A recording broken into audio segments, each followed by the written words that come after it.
Welcome to the Onstage Podcast. I'm your host, Chris Robert.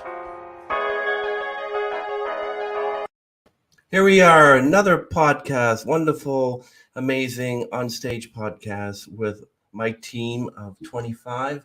And, well, I do have a team, but it doesn't consist of 25, but maybe one day.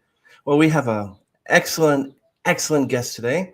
His name is Dan Spencer. He's not only a vocal coach, but he's also the best music coach.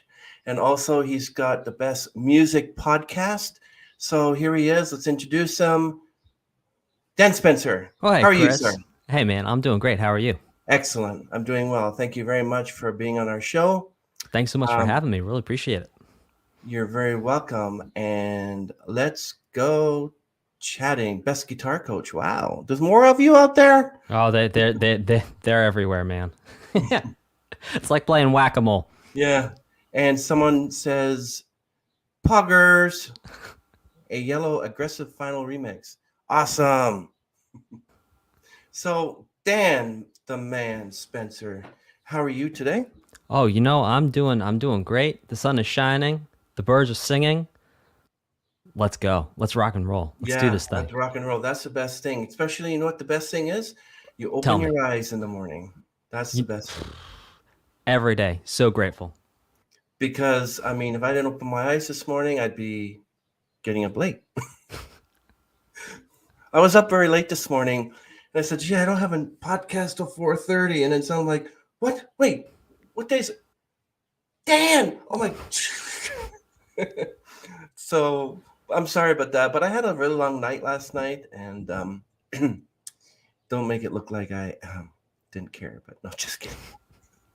But hey, appreciate it. So tell me, Dan, give us a little bit of backstory of who you are so my audience out there knows who Dan Spencer is. Well, when I was 6 or 7 years old, I went with my family to visit my grandmother in England because my father's from England. So I've got a whole bunch of family over there. And so we all hopped on a plane, went to go see my grandmother, and she had this old guitar hanging on her wall with like 3 rusty, grody strings on it.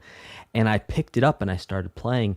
And I can't tell you psychologically if it was that I was getting attention from other people while I was playing that guitar, or I just felt something inside me. I like to think I was feeling something inside me, and I'm not that shallow, but we never know with ourselves.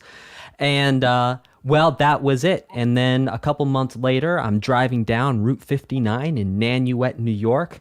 It was late at night, and we passed by the local music shop, and in the storefront, backlit, were all these rows of just the most beautiful, beautiful guitars. And I was like, that's it. So I had a choice for that birthday coming up if I was going to get some Lego or if I was going to get some guitars. And I was like, well, you know what? I would like a guitar, thank you. Not some guitars, a guitar. And so I got a guitar. And then that was it. I took lessons for many years. And then it got to the point where I was good enough that I could tell how good I wasn't. And I heard Joe Walsh playing the guitar solo for Hotel California. And I quit playing that very day because I said, listen, there's no way I am ever going to be able to make my guitar solo. I'm like 12 at this time or 13 at this time. Like, there's no way I'm ever going to be able to play the guitar like Joe Walsh ever. So I quit. I was like, that's it. I'm done. And, well, I kept on playing a little bit. And then a couple years later, picked up a guitar. And all of a sudden, I was singing and playing a song. And out of nowhere, like that, there's this circle of girls around me watching me play. And I go, wait, hang on a second. There's nothing else that I have ever done before in my life that has got me this kind of attention. And so I picked it back up. And then when I was 18, I got serious about it, practiced real hard, got accepted into Berklee College of Music, decided to go to one of their partner schools in France called Music Academy International. And along the way, learned a lot of lessons, had a lot of aha moments that led me to pursue what I'm pursuing now, which is refining and trying to reconfigure how different aspects of music are understood and learned, chiefest of which are music theory, the guitar, and singing. That is absolutely amazing. But I'm surprised that you didn't think of that. You ever seen that guitar made of Lego that actually works? I have seen that guitar made of Lego. It's a pretty sick thing, man. It is. I love it. Yeah, it would have been a good compromise. I'll have my cake and eat it too. Exactly. You can have your cake and eat it too, and even more so. Exactly.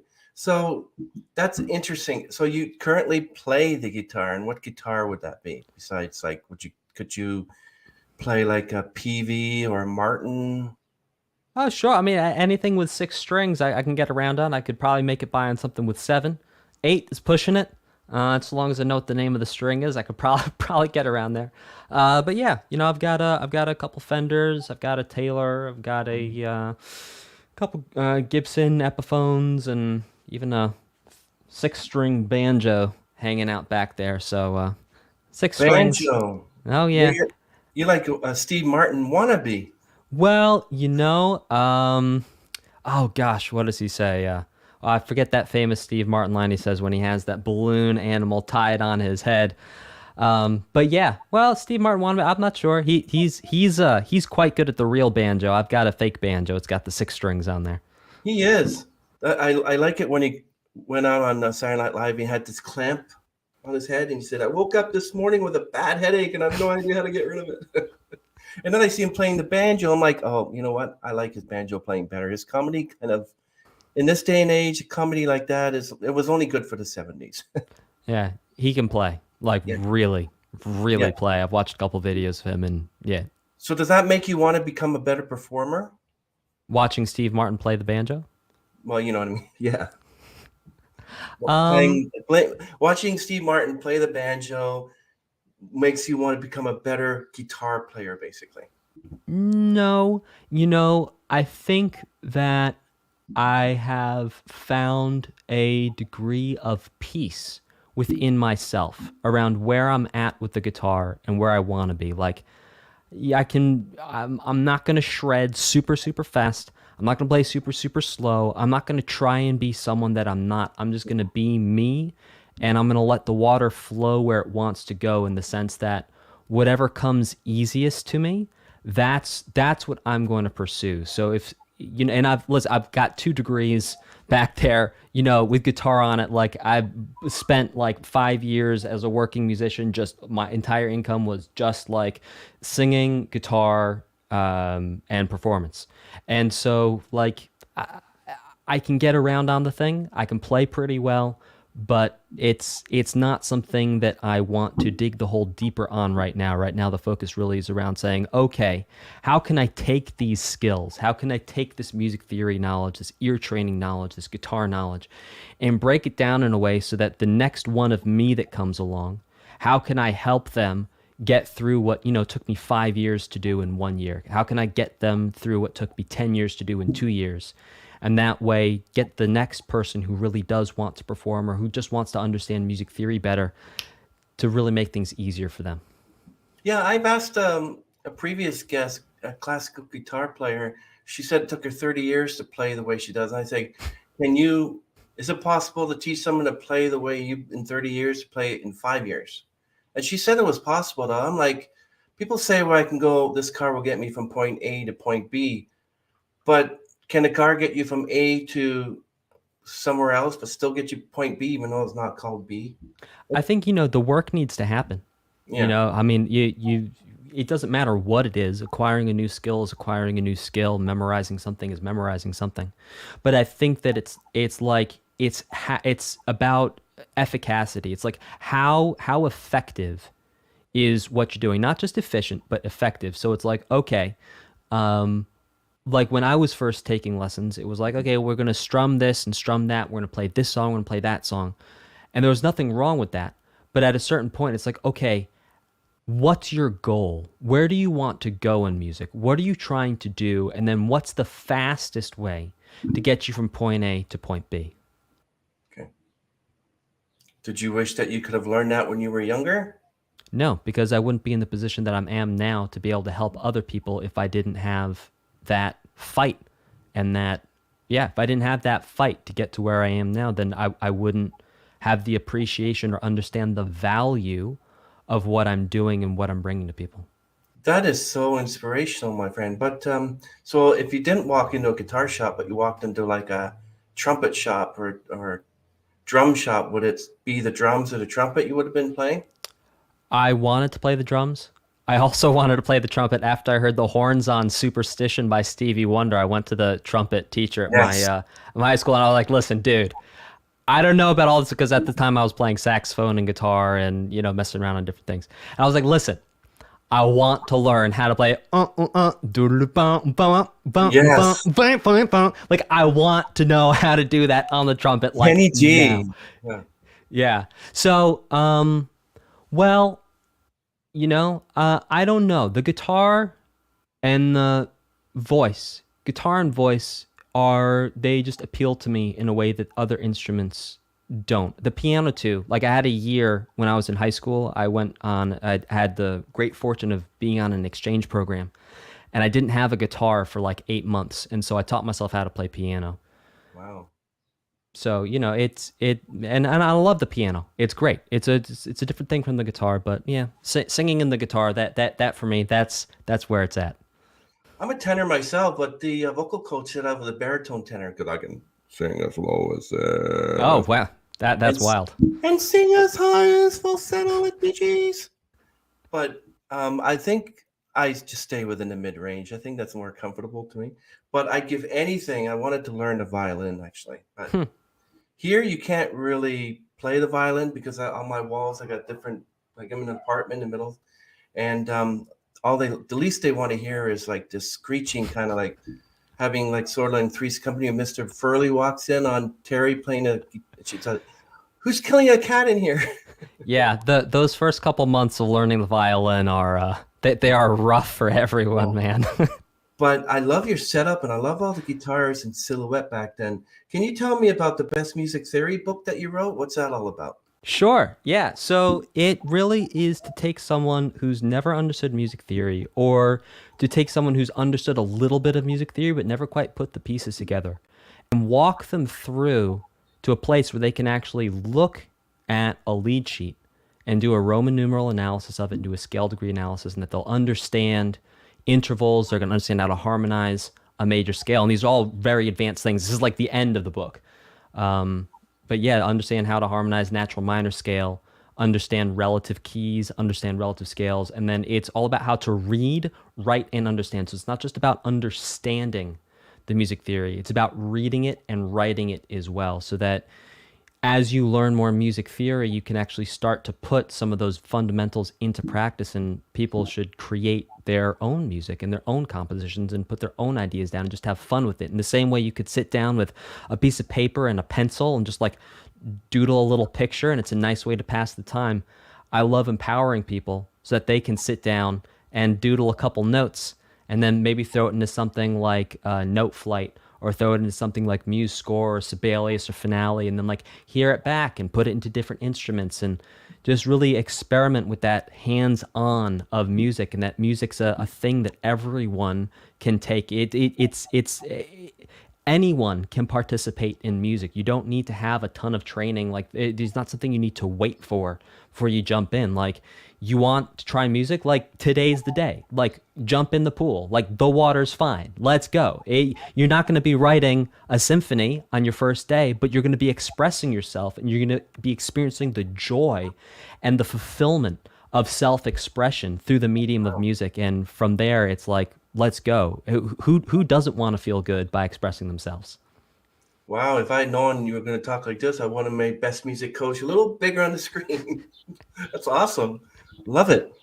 Yes, I wanted to ask you. So, if that book, it's music theory, is that for every instrument? Like, how about the not to be funny here, but the Australian didgeridoo as well? Can you? Well, okay, Is that yes, really an but instrument? oh sure, yeah, the didgeridoo is incredible, and I mean, you get those guys doing circular breathing. It's amazing and doing like all Wow. the dingo sounds and stuff like that. So the short answer is yes, but there's a longer and more nuanced answer too. And the longer, more nuanced answer is this.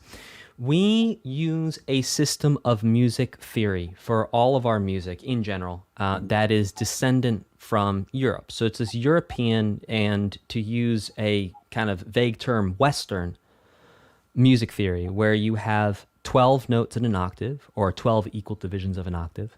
And then using those 12 notes, all music is made.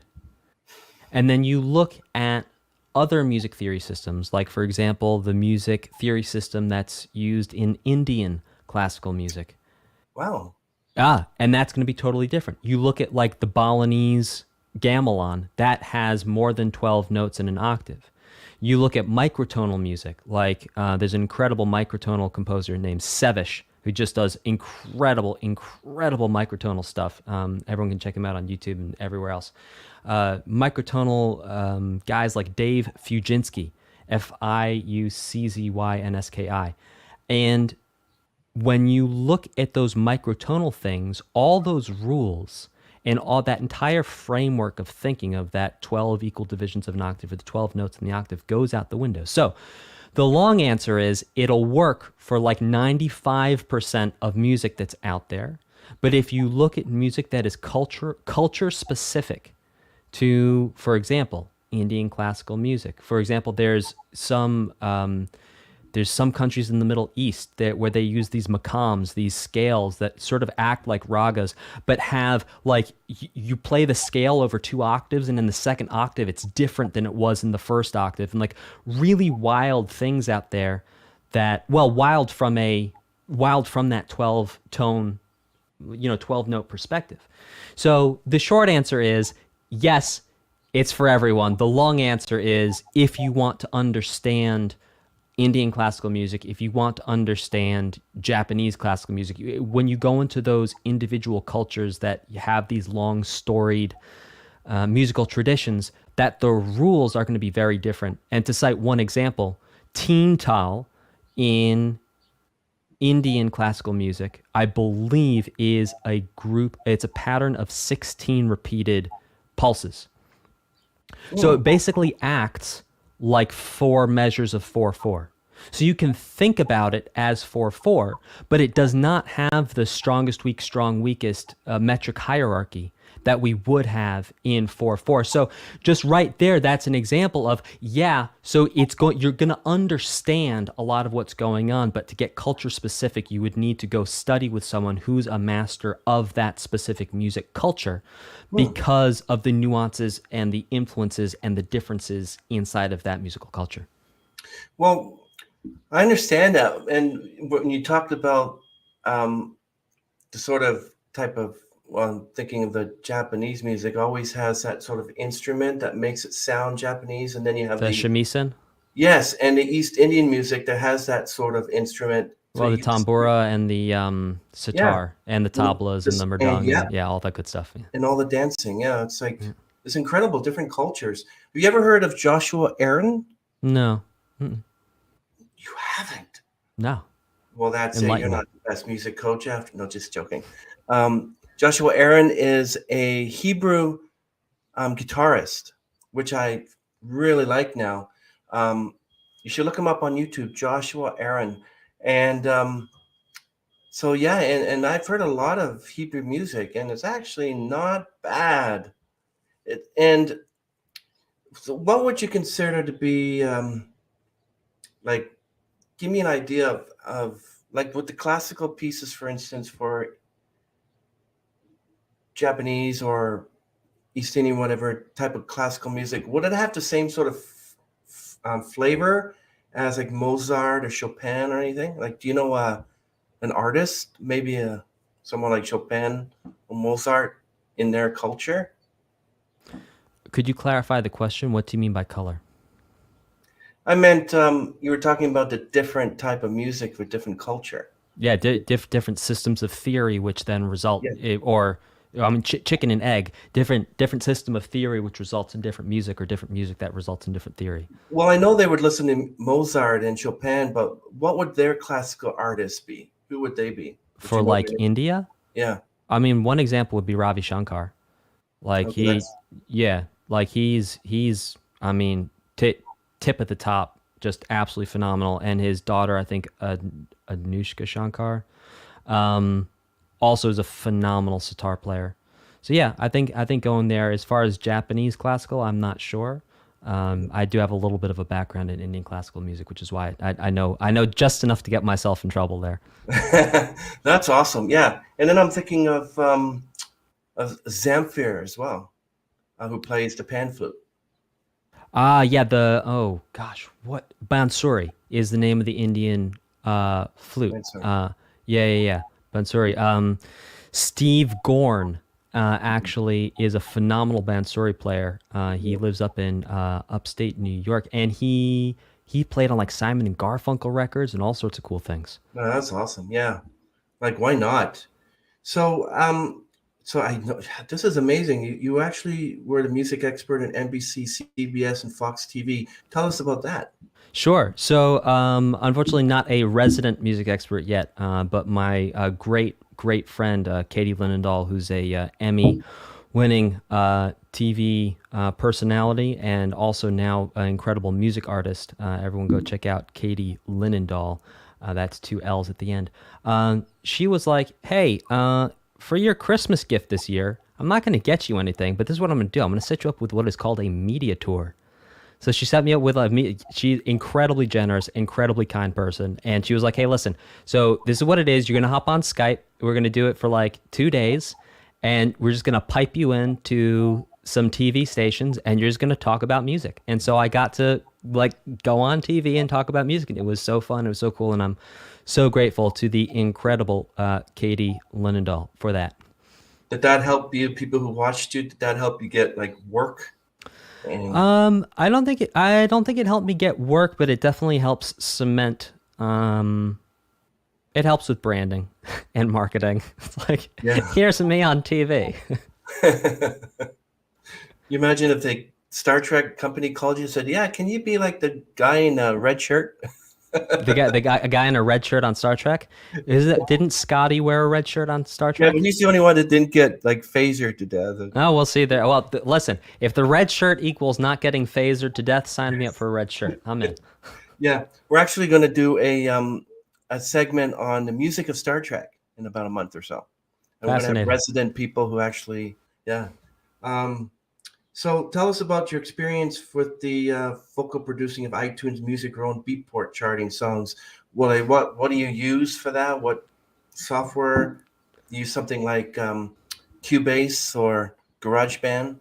Yeah, so vocal producing is not like producing. So Okay. producing we think of as actually building the beat or building the track and bringing the vocals in. Vocal producing is actually separate. So when you vocal produce someone, you are with a vocal artist and your job is to help them find the best vocal performance they can while they are recording. Hmm. So you are like 1/8 vocal coach and like 7/8 producer, and that you are having them try different things. You're keeping track. You're making sure that all the takes are good. You're sort of running the vocal session and then also contributing musical ideas when needed, and then also knowing when not to contribute musical ideas, like knowing that when you have two really good songwriters or a really good songwriter who's written a song for an artist, it's like, okay, let's not change this. Like maybe there's one note, maybe there's one word here, maybe there's a little melisma that's going to go here, maybe there's a little bit of a run that's going to go here, but it's also about, it's like knowing when to change something and when not to change something. And usually when you're working with good songwriters, you don't change pretty much anything. You just leave it alone and you just get the vocalist to create a memorable performance that is unique and is going to stand out from the crowd. Yeah, that's interesting. I remember a friend of mine, she wanted a song. She'd written a song, and then she asked me to be like one of these vocal voiceovers. And then she took my voice and she kind of skewed it a bit.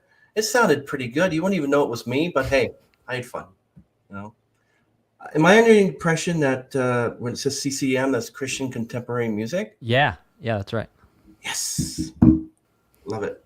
Excellent. Who's your favorite artist? Favorite CCM artist? Well, she's no longer in the CCM space, but Katie Linendahl was my favorite CCM artist. She did a phenomenal, Oh, okay. phenomenal EP. with their lead single Jericho Battle Cry, which was, I mean, just great and full of so much passion and energy and positivity. Yeah, I'm a fan of Mercy Me, Casting Crowns. You name Oh, it. for sure. You Yeah, name it, buddy. I had the great fortune of doing a Sirius XM limited series with Katie Linendahl, where we got to talk to some of those guys on Sirius XM, and that was so cool. Talked with Matty Mullins. Oh my gosh, what a cool dude is Matty Mullins. What a gentleman, really. That is amazing. Now that you mentioned your your friend Miss Linendahl, you got to get her on the podcast for me. No problem. Actually, I'm a fan of Wayne Watson, Michael W. Smith. Um, yeah, actually, I listen to all genres of music, not just Christian music, but like Imagine Dragons is one. He's got a really good song called Wreck. Brad Reynolds wrote it because of the death of his sister-in-law. Oh wow. And Blue October with Justin Fergan. I can't even remember. Hush. I can't say his last name. But yeah, a lot of these new music artists that are coming up and everything. If you had a chance to interview an artist, who would that be? Who's your dream artist interview?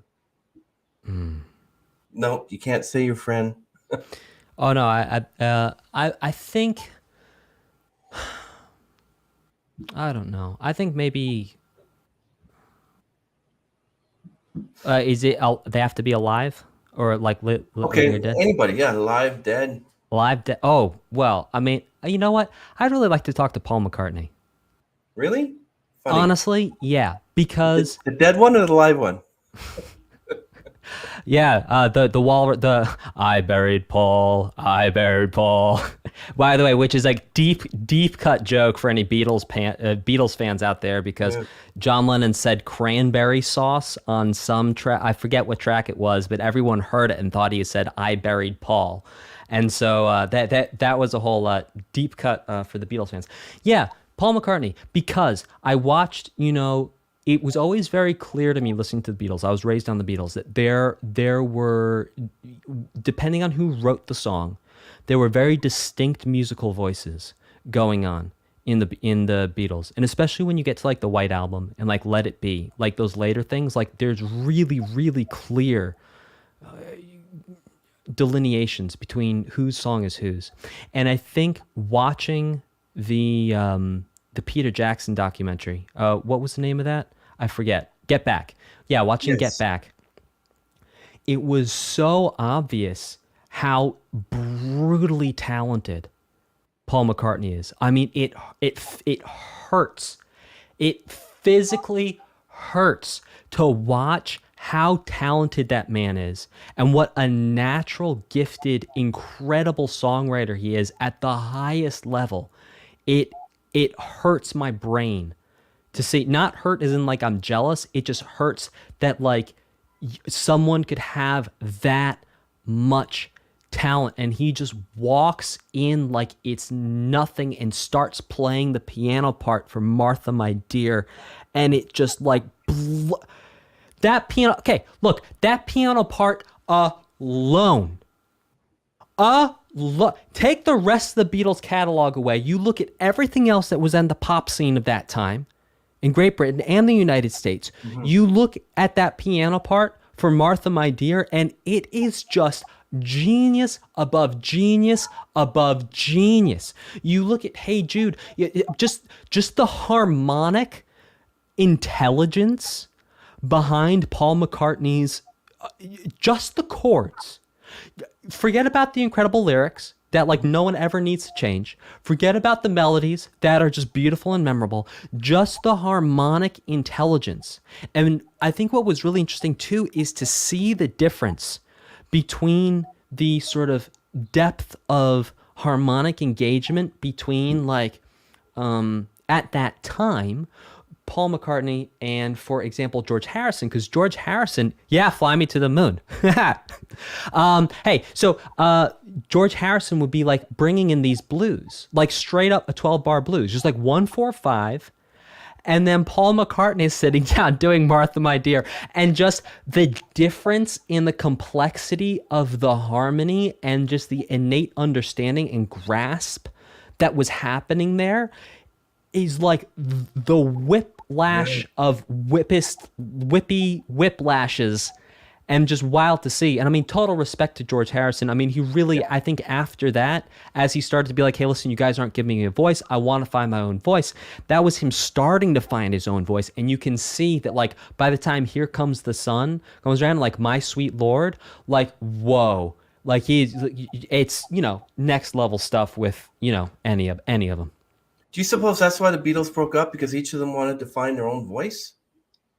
I think, honestly, if I was George Harrison and I had any self awareness at that time and I was seeing what was coming out of Paul McCartney, I think I would have been jealous. I think I would have, because Wow. when you are in the room with someone who truly is possibly like one of the greatest songwriters ever, and it's like all you're bringing to the table is like 12 bar blues. And again, I don't, this is just me personally, like, I don't know, man. That's and I'm not saying that 12 bar blues are worse. I'm not saying blues is worse. I'm just saying that the level of complexity of the musical consciousness of Paul McCartney is like rocket ships. Yeah, exactly. I like that. But I was also thinking of some Beatles tunes. Like, I think Penny Lane is actually written by Paul from, I think, a girlfriend of his or something. I'm not sure. But Eleanor Rigby, where did they write that song? Where did they get that from? I don't recall what the inspiration was for that, but I do recall them. I think they were working that out. Were they working that out in the Get Back documentary? I don't recall. Yeah, not Okay. sure. Yeah. They had quite a lot of success back in the 60s, and they were on that.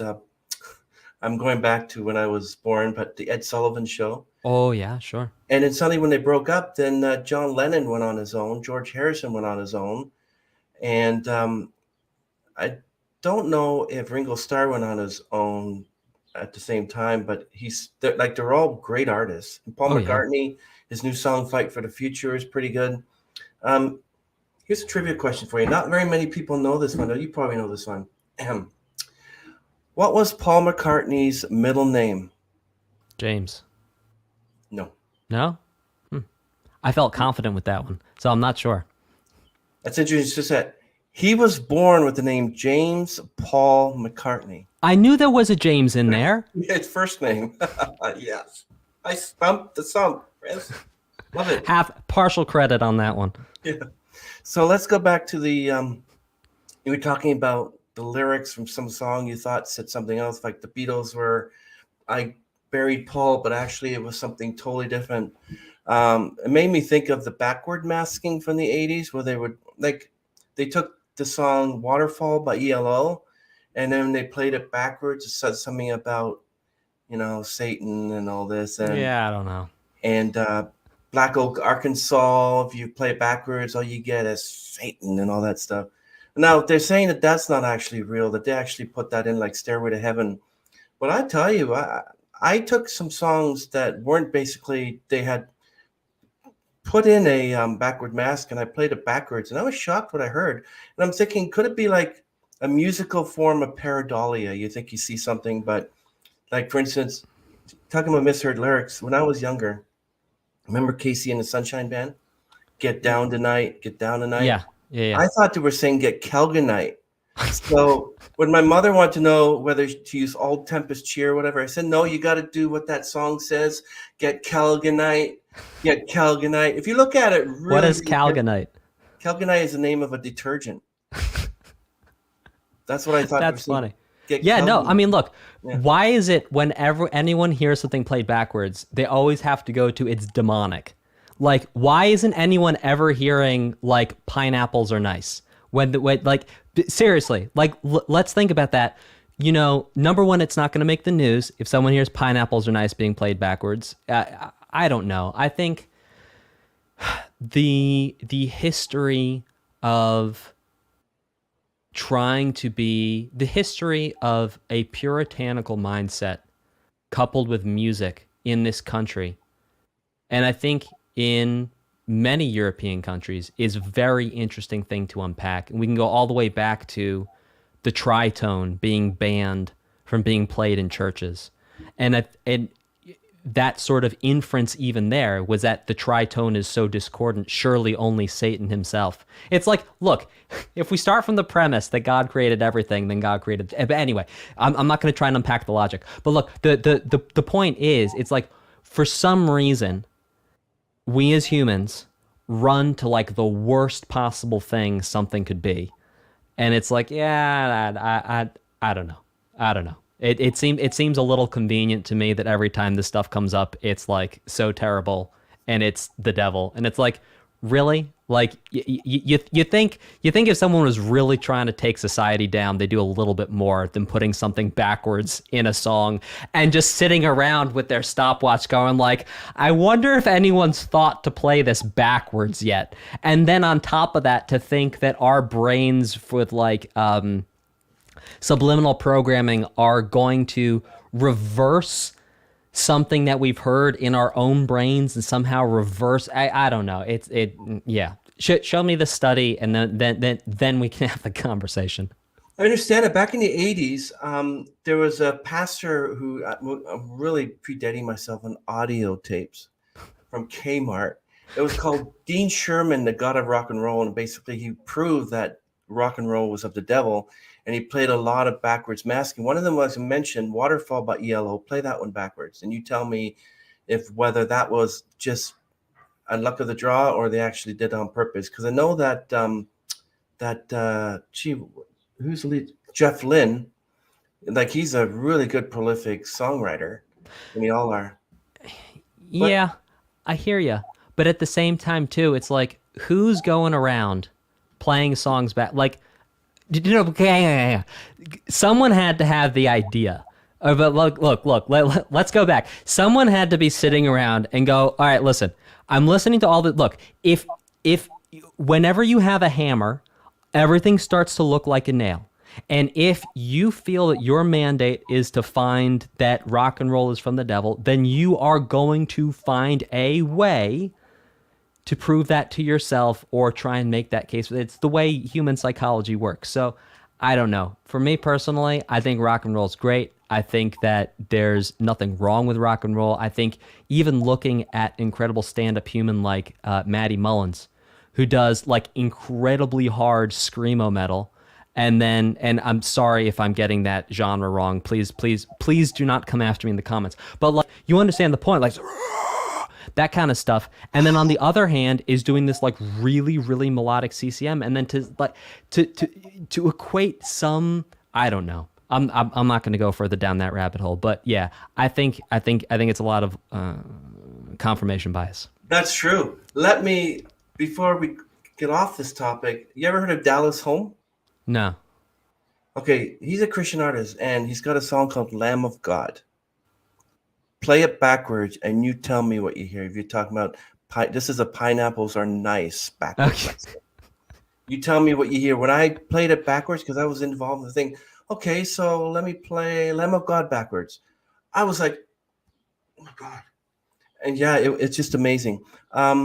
This person, a yellow aggressive, says that I began to like music since I heard the ringtone of the Nokia cell phone in 2000s. A very strange beginning, but I began to be interested in High's music, although a touch of disgust.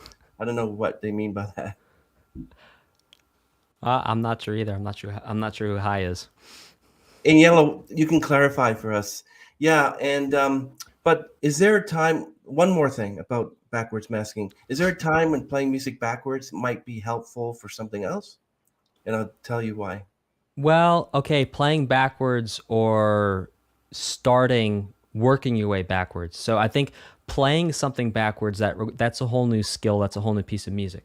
But I think starting from the back of a piece of music and working your way to the front as you learn it. I've actually been running some experiments with my students, and we've been having some really wild results in terms of how fast people can both learn songs and then also how quickly they can speed up songs when starting from the back. So like you play, if you have an 8 measure piece, you play measure 8. Then you play 7. Then you play 6, 5, 4, 3, 2, 1. Then you play 7, 8. Then 6, 7. Then 5, 6. Then you play 6, 7, 8. 5, 6, 7. 4, 5, 6. And then you just do one line at a time, and then go in like that. So I think there's advantages to doing that. I call that reverse chunking. But actually physically playing a piece of music backwards, unless it's like the Mozart tabletop duet, I don't really see the point. Well, you remember, I don't know, this is predating, but Victor Borge, piano player. Not sure yet. Okay, well, he died in his 90s, but this is years ago. But he used to play he was a piano playing musician, comedian. What he would do is he would take a piece of music. I start it and then No, he would play it and then realize people know that he was playing it back or upside down. But he said, "Oh," and he turns it upside down. Yeah, one of the most hilarious. I went to see him in concert with my mom. Was pretty good. Now, the reason I asked you about whether playing music backwards might be helpful for something else, play the Star Trek: The Next Generation theme backwards. What do you get? I have no idea because I've not really watched Star Trek ever. Okay, I'm just gonna let you know. Anyone who here is interested in playing the Star Trek Next Generation theme backwards is the Voyager theme. I discovered that one some years ago. I said, "Do you know what happens when you play this backwards? What do you get?" And they said, "Hey, that's the Voyager theme." Yeah. But okay, so let's go on another topic, everyone. Backward masking, no more.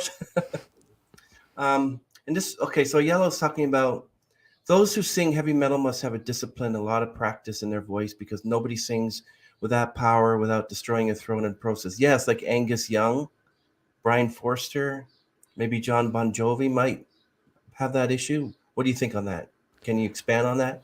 I am not a specialist in using your voice in that way. I know there are a couple of specialists out there who actually do train metal singers to use their voice effectively in that way, um, using technique that in a way that is sustainable over the long run. I think the way John Bon Jovi he was using his voice was less of that and more like using his head voice.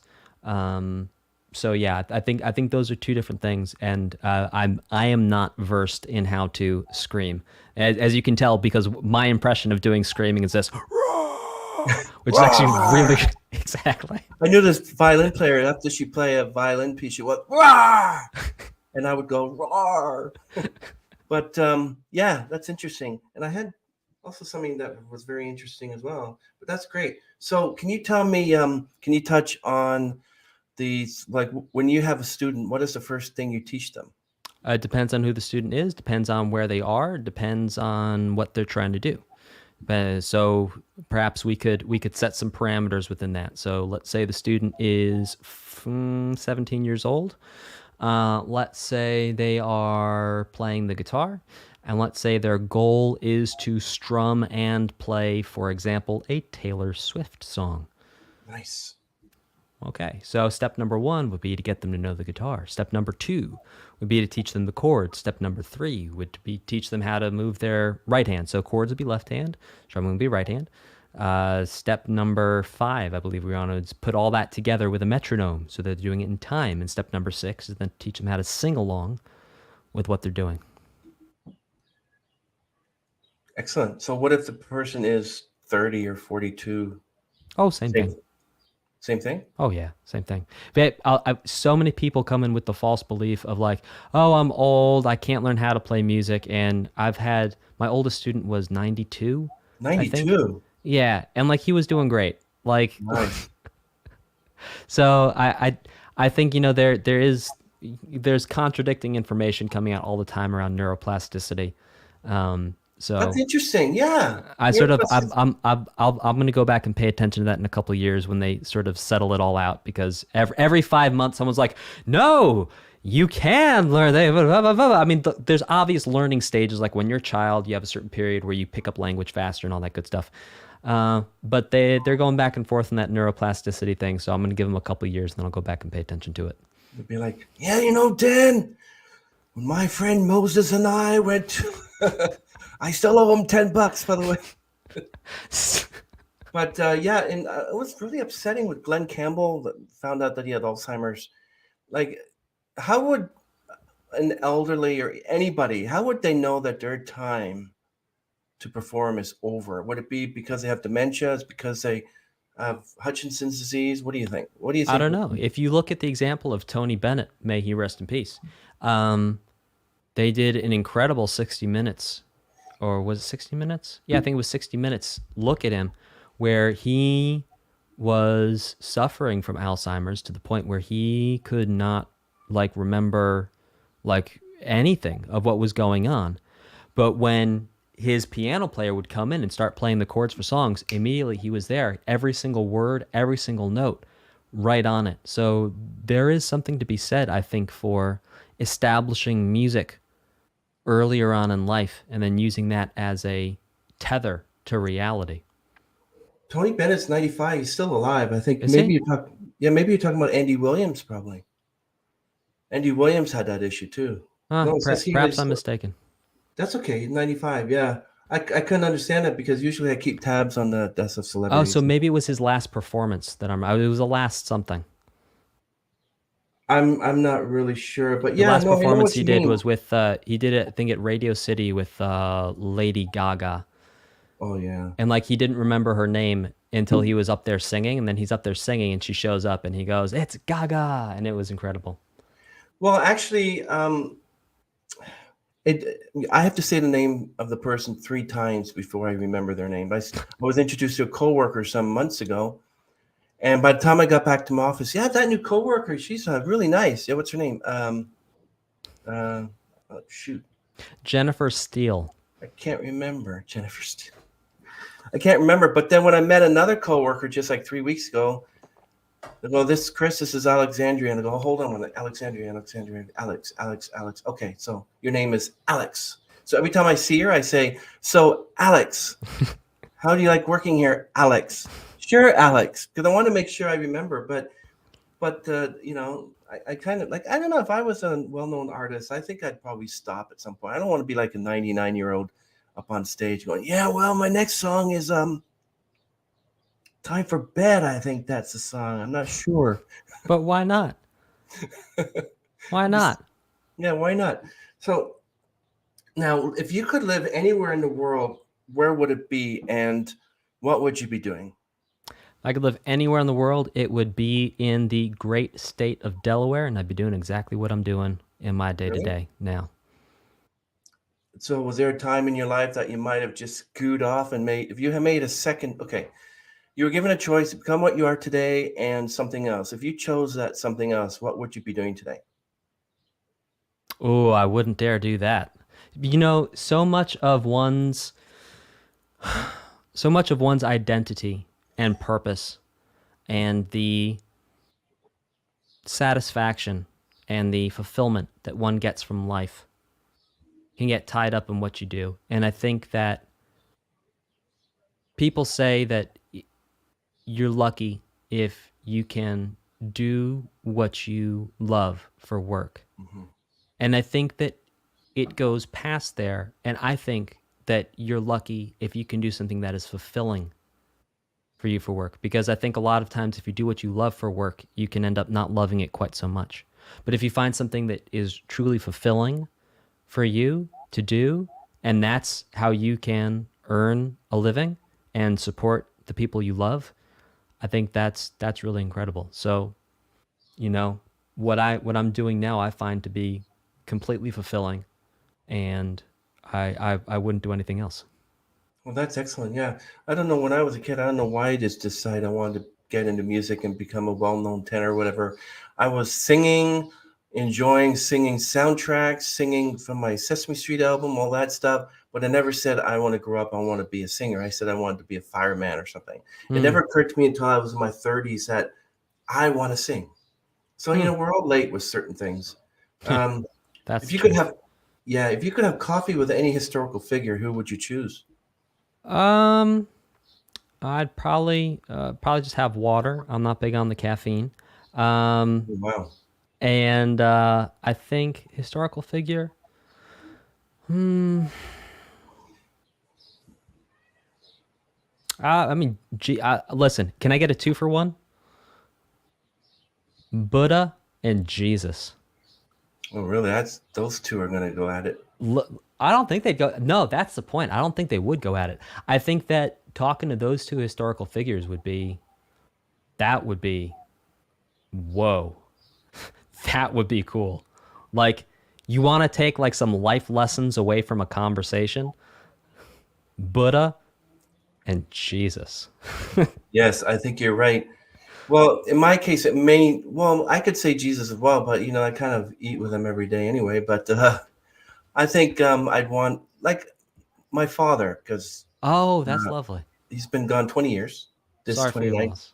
yeah, and he had a great operatic voice. So to me, he was famous. I would love to have coffee with him again. And someone who isn't related to me, Sting. He is an I would, interesting fellow.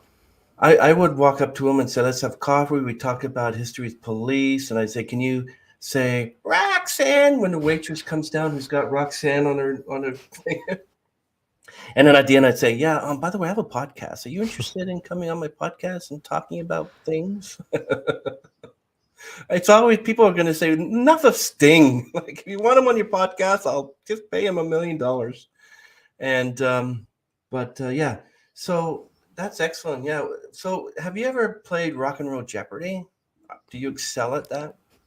I have never played Rock and Roll Jeopardy. I'm not sure if I'd excel at that. I have watched when they had, who was it? It was Moon Zappa, Dave Mustaine. So Moon Zappa, the daughter of Frank Zappa, Yeah. Dave Mustaine from Megadeth, and I Wow. forget the third person who was there. They had them all in for a series of Jeopardy. You can find it on YouTube, and Dave Mustaine crushed the Elton John category. It's amazing. Like Dave Mustaine knows his Elton John. So I've never played Rock and Roll Jeopardy, but I'd be open to it. Yeah. That's interesting when I'm like my friend's a Beatles expert, and I'm like, you know what? I don't know any much about the Beatles. Just tell you, I like three songs from the Beatles. I like Paul McCartney, some of his new stuff. Okay, let's move on. But if it comes to like my favorite group, Imagine Dragons or Blue October, oh, that's it. Justin Furstenfeld. That's it. And others. And yeah, like nothing can excel me to like what you know. If you and I went at it, I'd say, okay, you win. Without opening up my mouth because you seem to know a lot about there. I know enough to get me in trouble, but music is so vast. Mastering one instrument would be how many lifetimes, and then remembering other factoids. Just knowing music history would take lifetimes, and it's because people talk about music history, and again, it comes down to that culture thing of Yeah. like, okay, music history, and then we're gonna go back to like Beethoven. We go all the way back to who is it? Gabriel Fux or Faux, who actually wrote the first textbook on counterpoint. It's like when we go all the way back there, fine, but then we're not talking about the Polynesian islands, right? We're not talking about Australia, and so music is so infinite, and there's so many cultures with so many different music histories that to know all of that, it's no one can know all of that. Um, are you familiar with that video that went viral some years ago called Six Drummers in One Apartment? No. Well, you should check it out. It's about five people that go into this apartment and they use like mixers and hairbrushes and toothpaste and toothbrushes to create a piece. It's amazing. And that's incredible that music doesn't have to be instruments. Music can you can take a hairbrush, you can take a hammer and a nail, you can make music. So I think that's excellent. Um, yeah. Oh, and also that part where now that you know that Paul McCartney's middle name is Paul, then you can really like, whoa, that's great. Yeah. So what do you think about the music industry? What did you feel about? Were you around when Napster and Sean Van Eden's Napster was around? Did you Yeah, download music for free and everything? I was a kid when that was all happening. Yeah. I remember iTunes. I remember getting iTunes to do a free single every week that you could go download. Oh, Yeah. So, in what respect of what do I think about the music industry? do you think it's gotten better? Do you think it's gotten worse? It's gotten different. Yeah. That's for sure. It's gotten different, and Yeah. I It's think also, that there are some really smart people out there who have figured out ways to make it work. One example off the top of my head is Young Min Yu, Young, capital Min, Hmm. You. Young Min Yu figured out a way to sell, I think it was $500,000 worth of his album without any record label and without, yeah, Wow. yeah. There's some smart people out there. So I don't think that it's worse. I think it's different. And I think that if you have a curious mind and are willing to explore and think outside of the box, there is much opportunity out there. Well, And by so the way, anyone who wants to understand how Young mhm. Min Yu did that, I highly recommend checking out his website. You can just search for him on the internet, Young Min I'd be Yu. interested in knowing that because I know there's a lot of musicians out there that because they producers, directors, videographers, they take most of the money, and the artist should be getting a lot of them. Like Jan Arden, she wrote one or two of her albums in the comfort of her living room without the middleman. So that was pretty smart. Um, yeah. Oh my goodness, I had a good question. I can't remember that. Well, see, that's a problem with some timers. It just kind of gets you. Um, Young Man You, yeah, that's what I was going to say. Yes, that's what I was going to say. Sting now.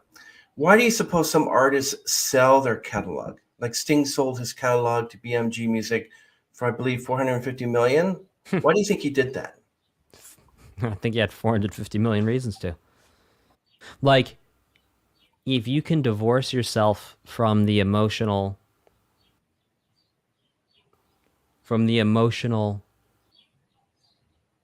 chain of saying that this music is mine and I own every part of it. Yeah, 450, that's beyond a retirement fund. That's like you and the next 10 generations of your family never have to lift a finger. Like 10 million will set a family up for life. Like that, like Okay. that's it. You're good. And that's 450. So, yeah. If you offered me 450 million for, I don't know, what do you want to offer me 450 million? I'm going to say yes. It's 450. Look, you give me 450 million dollars, I can do whatever I want. I can literally like options are open. So, and also some artists do it really smart, like thinking about David Bowie, who at first sold his catalog off and then bought it back. Thinking about Paul McCartney, I think sold it to Michael Jackson and then started to buy it back. I mean, if you're strapped for cash, 450 million bucks, that's even if you're not strapped for cash. I mean, 450, that's a lot of money. I know. It's sort of like that guy that had a product that Google offered him $1.5 billion for it. And he said, no, I'm going to hold out for more. I'm like, are you nuts? And you know what? Since that happened, nobody's offered him anything. Yeah, I'm like, take what? the money and run. What are you talking about? And talking about Michael Jackson buying the whole Beatles catalog? Really? It's the Beatles. The Beatles should own it. Why didn't But Paul why? McCartney? But why? Like, are you no longer able to access it? But Is the sheet music out of print? no, Can you not find it on streaming services? no. Right. So the point is that it's like that ownership, it's all up here. It's like, and if you are willing to let go of that pride point of saying that this is mine and I own it and I have control over it, like sky's the limit, man. And plus, on top of that, like who wants to be bothered? Look, do you want the work of having to manage a catalog or do you want $450 million? It's I like see. if you want to support your family and your future generations, that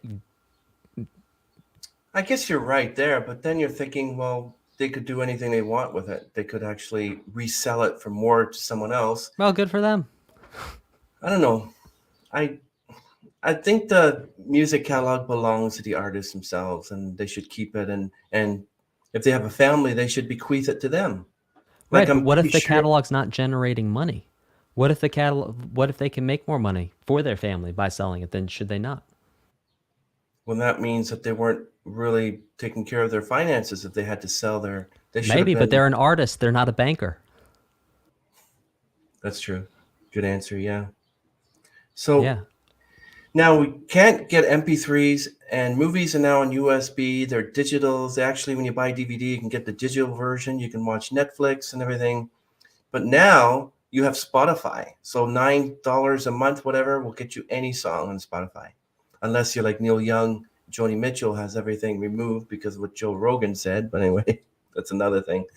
Um, do you think the future, do you think Spotify will also go the way of the dinosaur as well? And what would be next for music?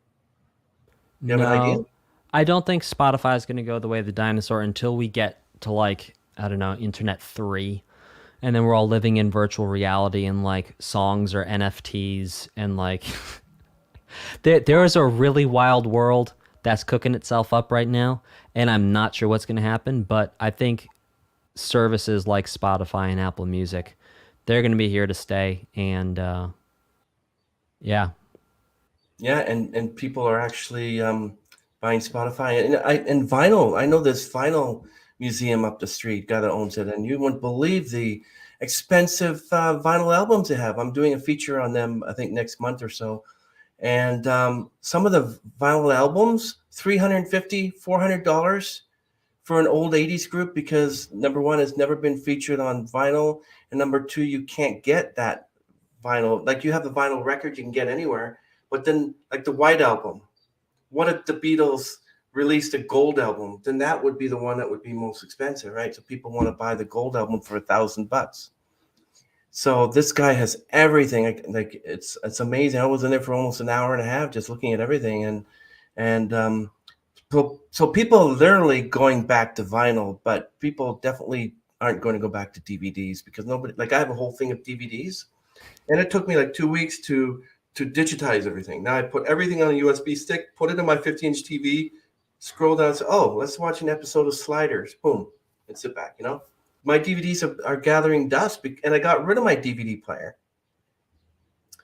But I certainly hope that the Spotify stays because I don't want to have like downloadable music into the brain. I'm like, hold on, I'm gonna listen to something. Yeah. Well, let me back. The new Blue October album is in my mind. I'm listening to it now. But yes. So, what is your biggest pet peeve in the music business? What do you think you wish you could change? Like, is there anything that if you could put a little bit of Dan Spencer into it would change music forever? I would have people value music more Mm-hmm. because music has been devalued Yeah. with the streaming. And while there are really smart people like Youngmin Yu, who I mentioned before, who figured out ways to put the value back into their music, Wow. obviously, um, it becomes devalued. So if I could wave a magic wand, everyone would value music so much that they would send emails to Spotify and Apple Music and be like, "Listen, we need you to double the rate of this. We're gonna make it if everyone's making $9 a month happen, I guarantee you everyone can make 19.99 happen. Like I they you every look if music matters to you, you're gonna find $10 from somewhere, and I think if you double that, and that's just a start. Like double the price of all that stuff. Pay artists twice as much, which would instead of being 0.007 cents, would be 0.014 cents.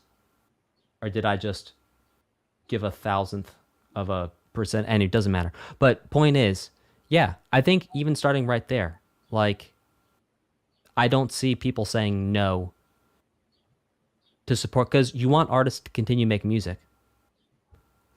And they're not going to do that if they can't do that if they have to go to a day job.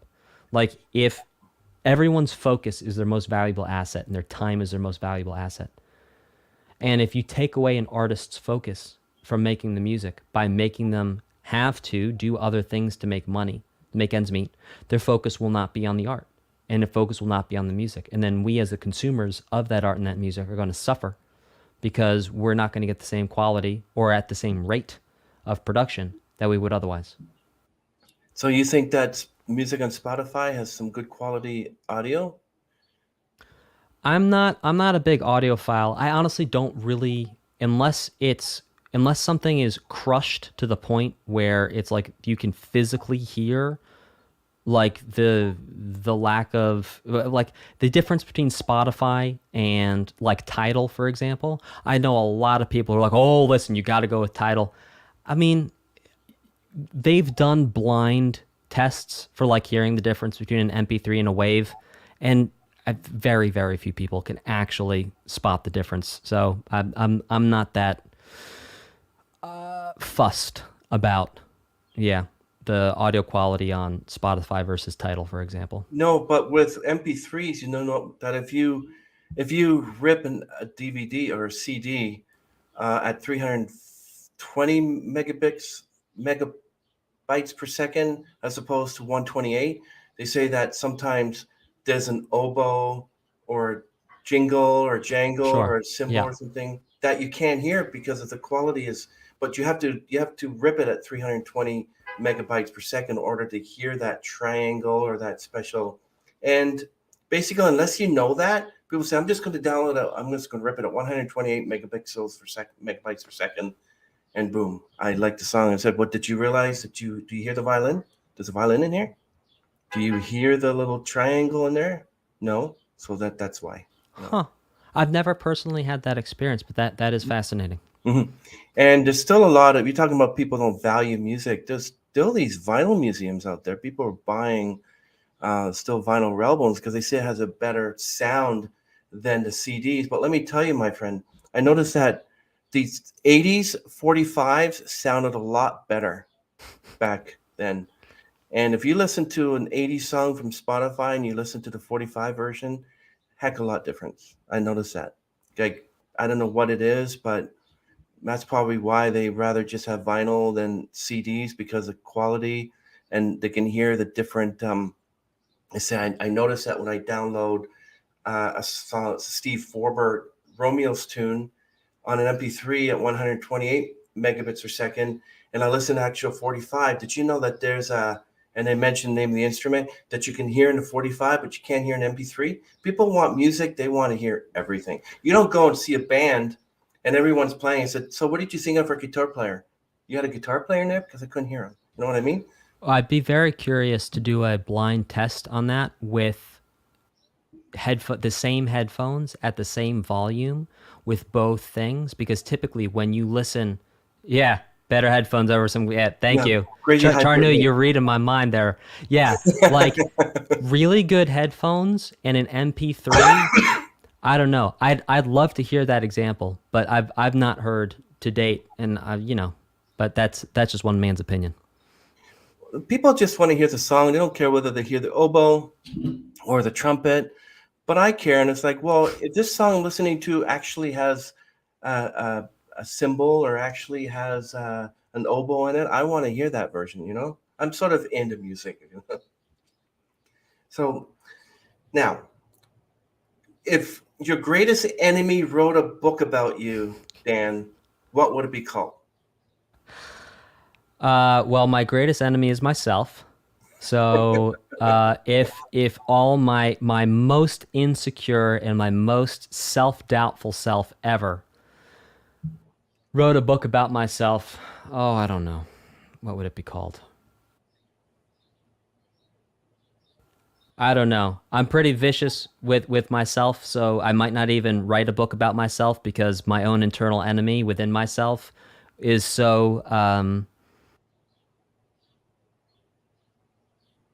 rough with the other parts of myself that perhaps it would not even deign to put pen to paper to describe myself. Well, mine would be Gumball Rally, but I'd be sued because there's already a movie with that name. And it has to do because when I was with my mom going to stores and stuff, I'd always want a gumball. And I always rally what color I wanted. I want the purple one. I want the red one. So I'd be sued. So forget that then. So tell us about the 2 degrees you have behind. We were talking about that before, and I wanted to know like what they are and what do they do for you? Do they help you in any way? Well, they help hold the wall up right now. Is what they do for me. Yeah, so I got one of them is from Music Academy International in France. Mhm. That's a partner school of Berklee College of Music, the world-renowned Berklee College of Music, and did that. And then I went. My parents wanted me to get a 4-year liberal arts degree, so I went to a school called Montclair State University and got a degree there. Mhm. And yeah, I mean, it. What they do for me is I can say that I have degrees in music, and they also take up the space on my wall over my right shoulder very effectively. That's excellent. And before we begin, everyone, just hit that subscribe button for more content. We have some good artists coming up. And also visit Dan Music's podcast, the Best Music Podcast. Excellent questionings, excellent guests. So we have an excellent guest here too, Dan Spencer from the Best Music Podcast himself. Yes. So if it's just this little boy who's like I don't know if you ever seen Jerry Lewis when he was younger. He was like really funny. So some guy comes up to you and said, "I want to do what you do. I want to know everything about music." What would you tell him? Well, I'd ask him a bunch of questions to find out what he actually meant by that Hmm. because music is so broad. You need Hmm. to sit down and probably ask someone between 10 and 50 questions to actually understand Hmm. what they want to do, like what their actual goal is. So, yeah, it really depends. I think it depends on the person, depends on what they want to do. And if someone wanted to be like me, I would not recommend being like me because there already is one of me. People should be themselves, and people should find their own way of being them, both artistically and in life. You know, you copy other people to learn, and yeah, And finding your own voice, as you said as well. yeah, yeah, being yourself, finding your own voice. That's the point because there's a lot of times, especially with singing, people come into a lesson and be like, listen, I want to sound like, whoever, Ariana Grande. I want to sound like this person. I was like, okay, let's get you to sound like you. Because we already have one. Like, unless you're trying to be a cover band, unless you're trying to be a tribute act or something, we already have that person doing their thing. We need you doing your thing. Like, that person's already contributing to art. That person's already contributing to the world by being themselves. Now It's you interesting. do you. That's very interesting. So in that case, what do you think of Beatlemania? In what regard? Like they sound like the Beatles. Oh, I thought you meant No, not the the Beatlemania. I meant actual the group. culture Like there's a zeitgeist group thing that called happened in the 60s. yeah. No, there's a group that actually do just Beatles covers, but they sound like them. What Ah, do you think of I'm that? not sure. I've not heard them. Okay. You should check out Night Fever. They're the Bee Gees cover band. Really big. That's a good name for a Bee Gees cover band. They sound like the Bee Gees. It's incredible. You're thinking you're listening to the Bee Gees, but it's Night Fever. And the guy looks like Barry, the other one looks like Robin, the other one looks like Morris. It's excellent. Like beautiful, beautiful cover band. And I know I understand I should like sometimes when I sing Josh Groban, the only way I can do it is to actually sing like Josh Groban. If I sing like myself, I'm going to sound more like you don't want to know, but yeah. So who has been your most important professional mentor? Like who mentors you? There are so many mentors that I've had throughout my life. To pinpoint one as being the most pivotal or the most important, I couldn't possibly. But I can read you out a list because I put a list in the back of my book of some people. I mean, my first guitar teacher, Mark Bernstein. My high school orchestra teacher, Jacqueline Stern. Wow. My high school sax teacher, Will Greenstreet. Bob Dylan's band leader, who also taught me guitar, Rob Stoner. Nice. My high school band and also chorus teacher, Bill Pernice. The one of the piano players who worked at my school, Karen Tallman. I mean, I've got like 200 names here. There's so many people, and that's just in music, not even in life, not even in Yeah. business.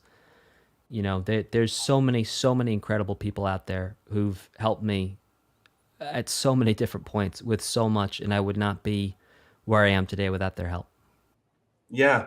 I would like to mention my high school music teacher, Hayden Heathcock, and then my grade 4 music teacher, Mr. Baker. And and then also, my vocal coach, Betty Baban, is listening. Hello, Betty.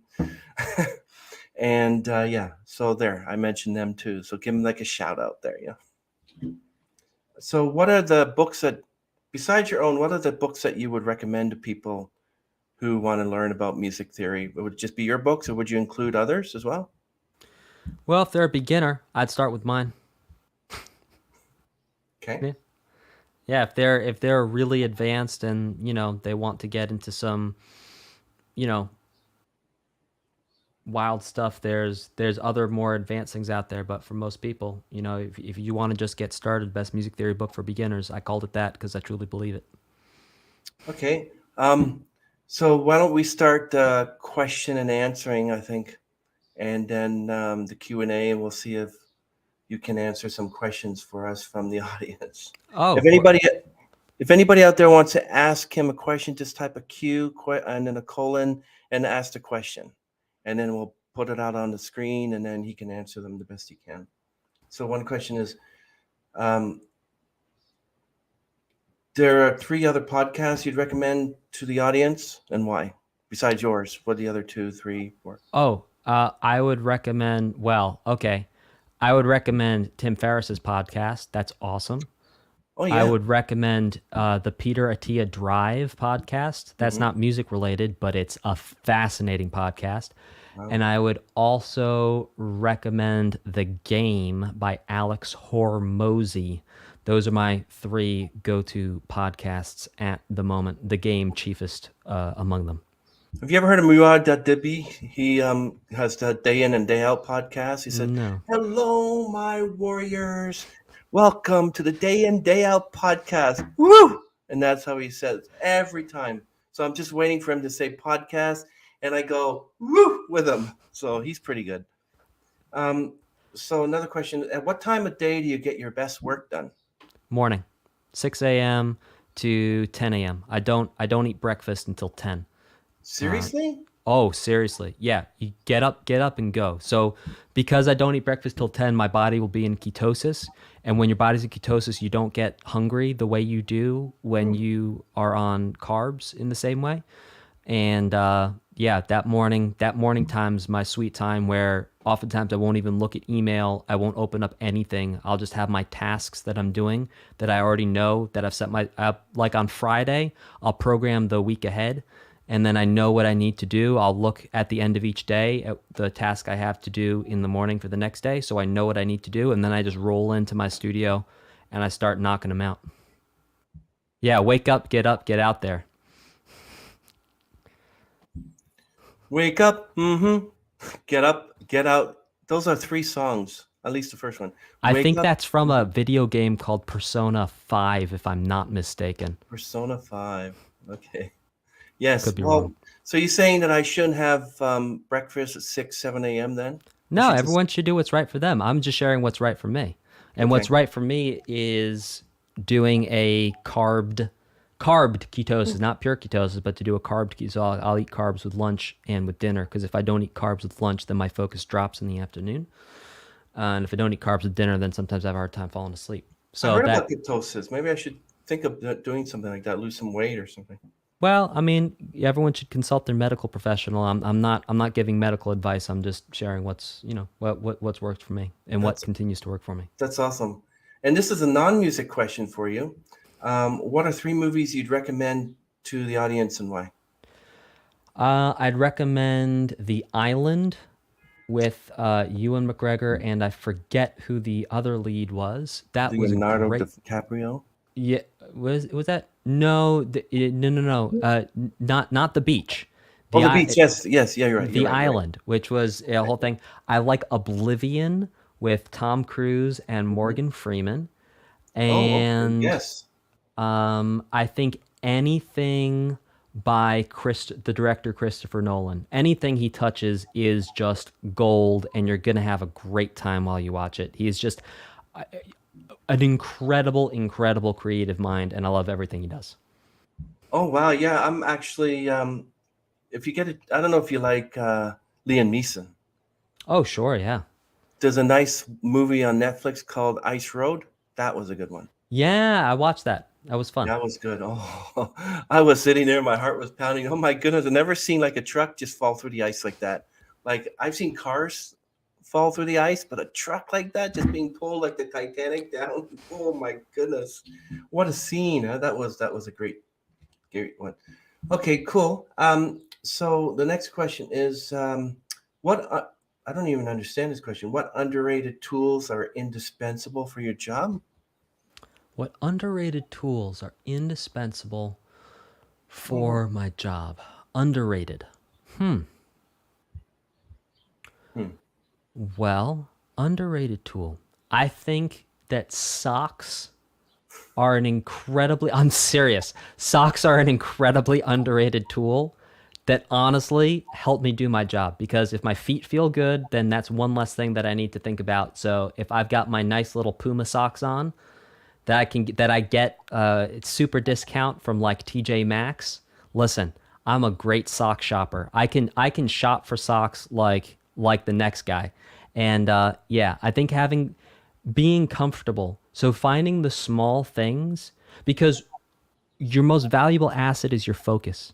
So you want to reduce the number of distractions that you have at all costs. And so it's those small underrated things. It's those small things like staying hydrated, like keeping things organized, like knowing where everything is so you can find it. So that you just take away all the things, because as those little things, they start to weigh up in the back of your brain, and then they start to distract you. And so the more you get rid of those little things, the more focus you have to actually focus on what you're trying to accomplish and to get things done. So I think underrated things are things like socks. Yeah, we had a guest named Ted Yoder. He plays the dulcimer. Mm. And one of the questions asked him, so why do you play with bare feet?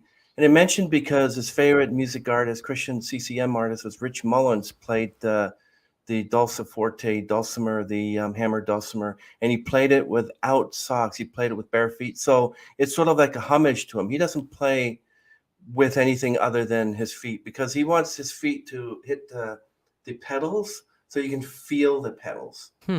which is kind of interesting. Interesting. Um, so, are you familiar with the Weird Al Yankovic song "Trapped in the Drive-Thru," which is like a parody of "Trapped in the Closet," like R. I know Kelly? quite a few Weird Al songs. I'm not sure I'm familiar with that one. Well, one of them is that he says that his wife says that they're at a drive-through, and it says his wife says that maybe we should park. We could just go eat inside, and he says, "I said I'm wearing bunny slippers, so I ain't leaving this ride."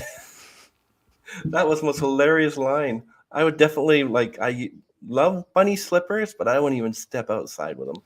I'd rather step outside with my bare feet, just and socks. You're right. Wear shoes too. Oh shoot, my thing here just went under. Yes, and let's see some questions here. What occupation other than your own would you like to try?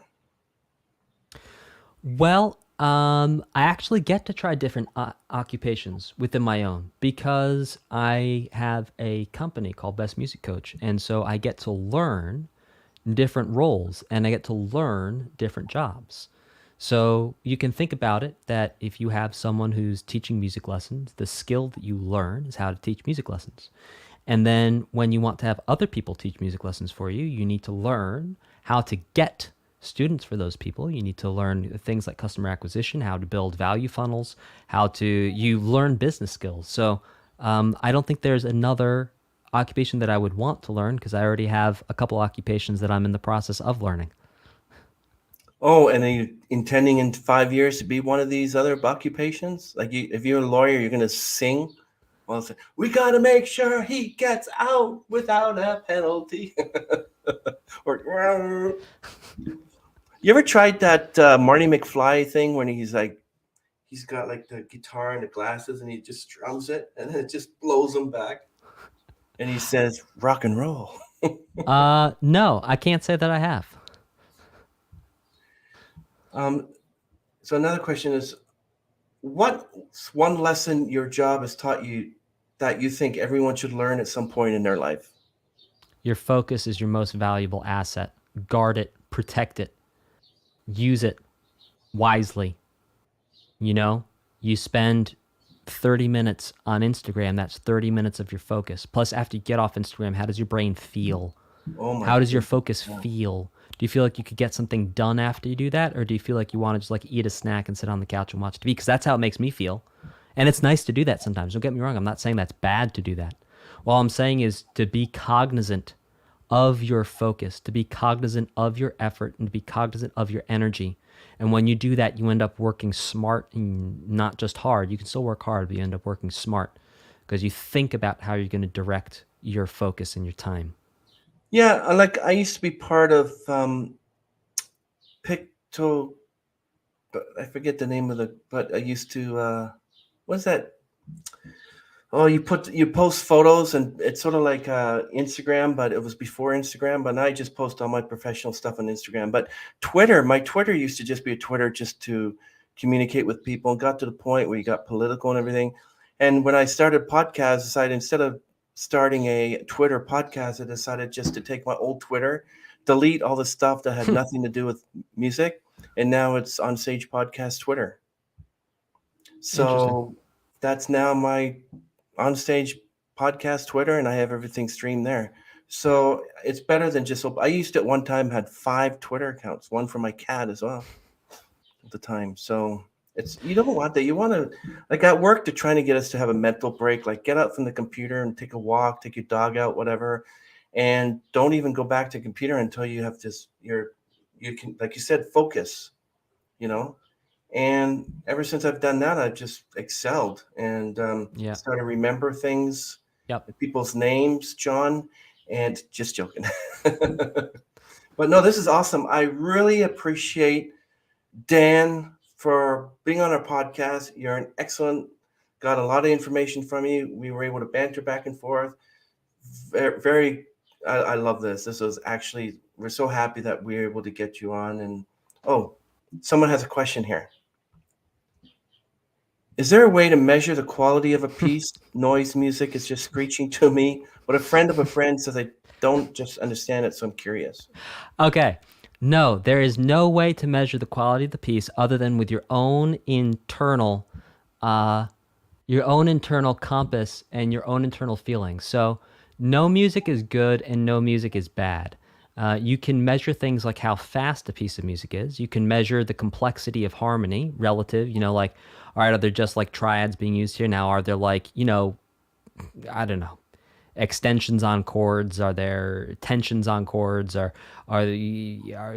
it like, is it an altered chord, for example? So there are measurable metrics within a song where you can judge different parts of it. But whether a quality of a piece is good or bad, no, because everyone's opinion is their own opinion. And so music is art. So music is in the eye of the beholder. And because music is in the eye of the beholder, and because art is in the eye of the beholder, there's no such thing as good art or bad art. There's art that you like, and there's art that you don't like. There's art that you personally find to be good, and there's art that you personally do not find to be good.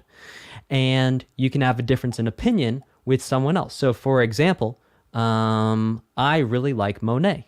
Now, you might not like Monet. You might think, yeah, no, Monet, not for me. And that's okay. So, in the same way that we cannot judge one painter being better than another, we cannot judge music being better than another piece of music. We all just have to respect each other's opinion. Well, we don't have to, but if we all want to like get sleep, we need to just respect each other's opinions, and no one's right or wrong. And so Charnu's friend says that there's noise music, which is just screeching, but a friend of a friend says, I just don't understand it. Right. So Charnu, maybe you don't understand it, and your friend of a friend within their own internal hierarchy and their compass and how they like music, they really like it. And like, that's cool. Like, that's them. That's their thing. It's like anything. Like, I really like peanut butter, and someone else might not like peanut butter. It's all just comes down to preference and opinion. And so, yeah, maybe you don't understand it, and maybe you won't ever understand it, or maybe you'll listen to it on a mountaintop, meditating for the next 20 years, and you will come down, the wise sage, and say, finally, dear people, I have understood noise music, and I am here to share with you the good news and the teachings I have learned from noise music, but maybe you won't. So I don't think that, yeah, that's my answer. There is no good music. There is no bad music. You can never, ever judge the quality of a piece other than your own internal, whether you like it or not, because all music is art, and art is subjective. Art is subjective, and I totally agree with you. And I'm going to ask you, is there a type of music genre that you don't like? Or is it, do you think it's just by the lyrics people like the song? For instance, I don't know if you know this, Dan. Oh, actually, they say, okay, so if there's a static on a radio and one person said it's music and the other said it's not, then who's right? Okay, you answer that one first. They're both right. Look, there's a piece by John Cage, and I always get it wrong. It's like 422 or 430 or 344, something like that. Anyway, point is, it's like 3 minutes or 4 minutes of silence. Is it music? Now we can have the conversation about is it music? Because you see a conductor do it. The conductor goes up and they go, and then no one moves a muscle for like 3 minutes and 44, 3 minutes 43 seconds, whatever it is. So what is music? Like if we take another John Cage example, if we take a bunch of cacti and we put mics next to them and we hit those cacti with different objects, is it music? So I think that the entire definition of what is music, it goes like so. The same question is, what is art? Right? And if we start saying what is art, we're going to go down an existential rabbit hole that none of us are at. We're going to be here till we're all skin and bones, like little pirate skeletons, like on an island, just like what is art? It's all subjective. So yeah, there's a lot of songs that use static as a musical element within the song. I'm thinking about there's a bunch of Janet Jackson albums where she has these transitions between different parts of the album where she used static, like changing things on a radio, and you can also use static. And it's like I think that the trouble is that we as humans, we want to take things and put them into easily definable bubbles, right? We want to say that there is one thing and it's one way, and that way we can move on with our lives and go to the next thing. But that's not how life works. Life works in the nuance of it. And it's like, I'm not a bad person and I'm not necessarily a good person. I try to be a good person. And sometimes I don't quite make the cut. And that's okay. That's the same for all of us. And so there's this back and forth, this give and take where we want to qualify things and quantify things to make them safe and to make them understandable, and we cannot. And art is one of those things, and music is one of those things as well. So I would now like to make the world premiere on your show for the very first time, my new piece entitled 2 Seconds of Silence. Is everyone ready for it? Because this is going to blow your minds. Here we go. I'm going to give myself a count in. 1, 2, 1, 2, 3, 4. There you go. Thank you, ladies and gentlemen. I see what you mean. That's a perfect answer for that because would you consider me coughing a piece of music? Do you consider you coughing to be a piece of music? No, but when I'm watching America's Got Talent, I have 8 guys coughing Hallelujah by Leonard Cohen. Then yeah, it's music. Yeah, why not? Well, Charnu, that's your answer. And she also says, or he, like, I have trouble qualifying as music. Well, now you know. Silence is music. But is it? Silence is music. Is it? That was a banger. I think I get it now. Yes, thank you. There, see? Perfect. I knew Dan the man would be able to answer this question. Perfect. Okay, last, I guess in Carlito's way, when he said last call for drinks. Last call for drinks. Okay, anybody want to send any more questions before we end the stream? Dan looks like he wants to do the halitosis or ketosis. What do you call it? You gotta have a little bit of humor, right, Dan? Spotify Premiere. What's this one about? I have no idea. Oh, she wants to know when your silence is going to be on Spotify. Spotify Premiere when? Well, yeah. Okay, so last call for drinks. That's my bad El Pacino impression. Last call for drinks. No? No more question answer. Okay, Dan, you've been excellent. This was wonderful. Thank you for all that information. So we're gonna end this stream. I got to get into this here, and really appreciate it. And hope you have a wonderful, wonderful week. And we'll talk again. So just stick by. Let me end this stream, and then we'll talk some more. Well, thank you for having me on. Thanks everyone for watching. And if you're watching after the stream, thanks so much for watching too. Yeah, thank you everyone, and listen to this guy because he knows what he's talking about. And do the backward masking thing too, and do the actual Star Trek Next Generation thing backwards. You'll see what I mean by Voyager. Okay, all right, everyone.